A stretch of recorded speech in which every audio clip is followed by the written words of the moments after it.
we have someone now who can answer all of our questions here, clarify it all. Joining us now for more on when is the right time to mask is Stanford Children's Hospital physician, Dr. Alok Patel.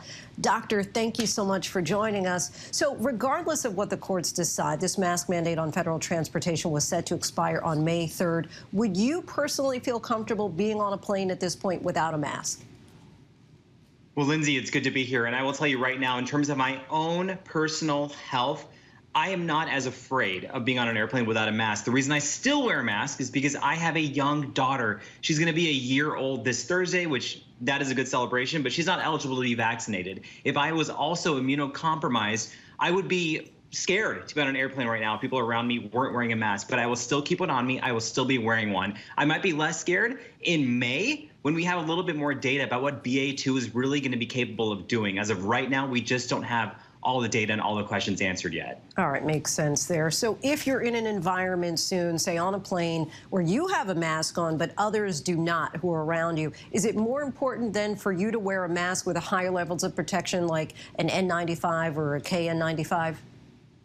It is, but there's an asterisk there, Lindsay. You know, the studies have shown that when if both people are involved in a conversation, you're throwing droplets back and forth, and both individuals are wearing a high-quality mask, such as an N95, transmission is going to be very low. In one study, less than 1%. It's going to be higher, obviously, if you're wearing no mask or a cloth mask. If you're wearing yourself a fitted N95 mask, which remember, getting fitted for an N95 mask is not an easy task. That is done with healthcare professionals in a hospital setting. So KN95 is not going to be a perfect fit either, but there is still some level of protection. I just feel for those out there who have children under the age of 5 or people who are immunocompromised who are essentially being told to fend for themselves in this environment. And Philadelphia officials reinstated, as you know, their indoor mask mandate today. It's the only major city at this point to do so.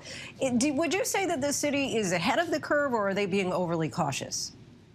I think we'll know in 2 weeks, and I think that's a very important question we're asking. It strikes me as an abundance of caution, but I don't think that's necessarily a bad thing because we do know that hospitalizations are going to lag a rise in cases by a couple of weeks. So we'll truly know in May if we have something to be worried about with BA.2. And Lindsay, hospitalizations and deaths are not the only metric because we still have to worry about transmission to those who are most vulnerable and long COVID as well. So hopefully we have some more clear data and we'll know if this was an abundance of caution or if this was the right move.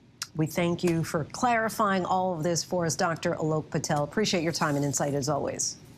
Thank you.